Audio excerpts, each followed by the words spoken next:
Zarina episode 08 దిజునా అంతం.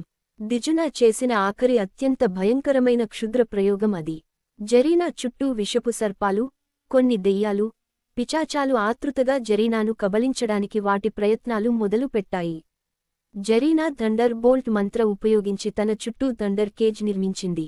జరీనాను attack చేసే ప్రయత్నంలో సడన్గా తయారు అయిన ఆ విద్యుత్తు వలయం తాకి కొన్ని క్షుద్రశక్తులు అక్కడికక్కడే అంతమయ్యాయి.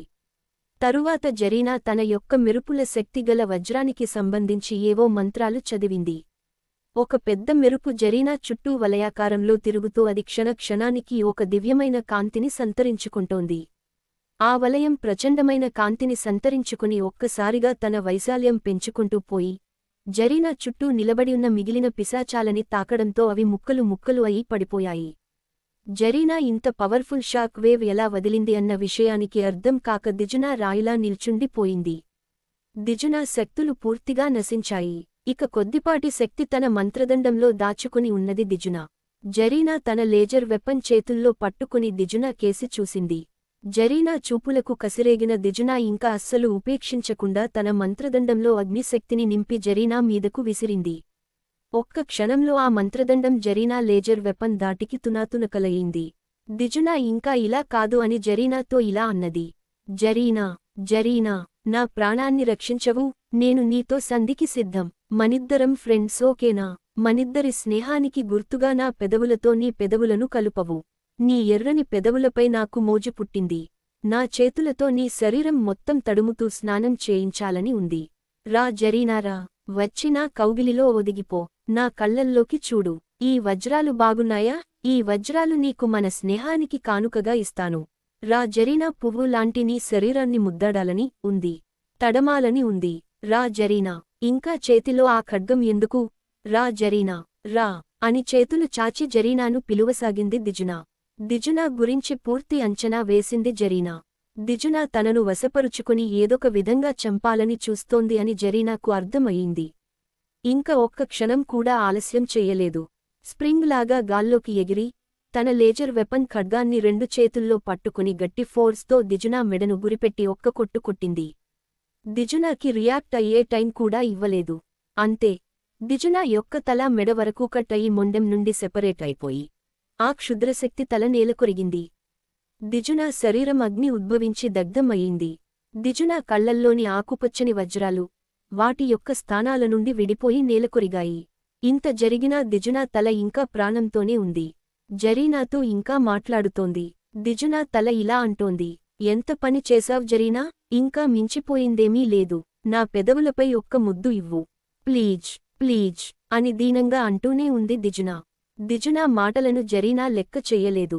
దిజునా జుట్టుని పట్టుకొని ఆ తలను పైకి తీసింది జరీనా. జరీనా తన దగ్గర ఉన్న ఒక పలుచటి గుడ్డలో ఆ తలను ఒక మూట కట్టినట్టు చుట్టి కట్టింది. ఆ గుడ్డ నుండి రక్తం కారుతోంది.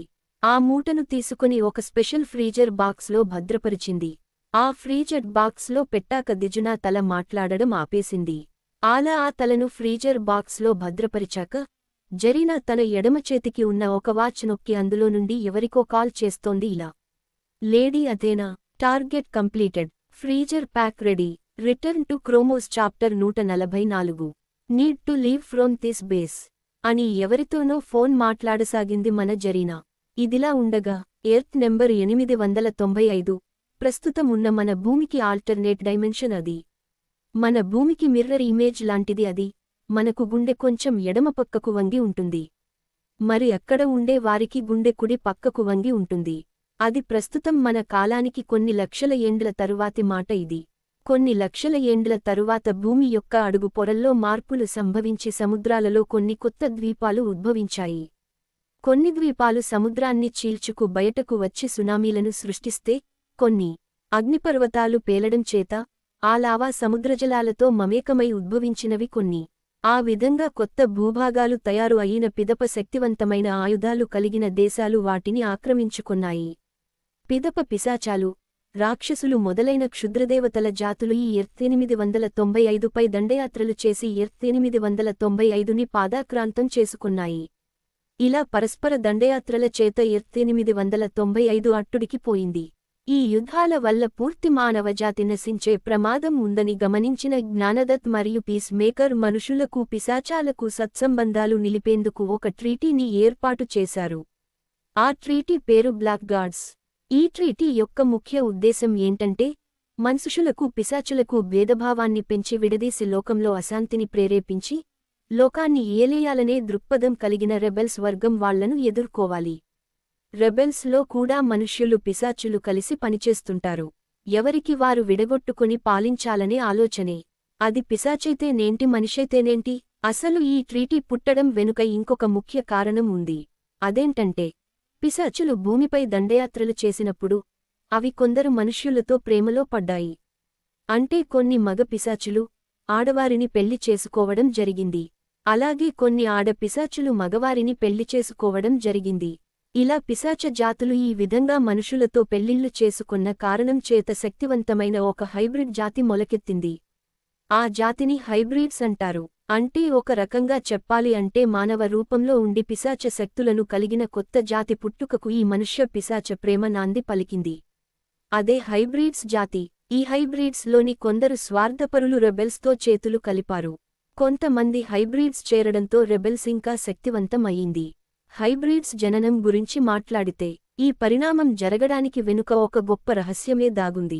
ఇలాంటి హైబ్రిడ్స్ జాతిలో ఎవరో ఒకడు జ్ఞానదత్ చేత ఎన్నుకోబడతాడు. అతను ప్రేమించే ప్రేయసి ఎవరై ఉంటారు అన్నదాని మీద వారిరువురి కలయిక స్పియర్ యొక్క రక్షణకు ఏ విధంగా సహకరిస్తుందో ఒక అంచనా వేసి ఊహించాడు జ్ఞానదత్.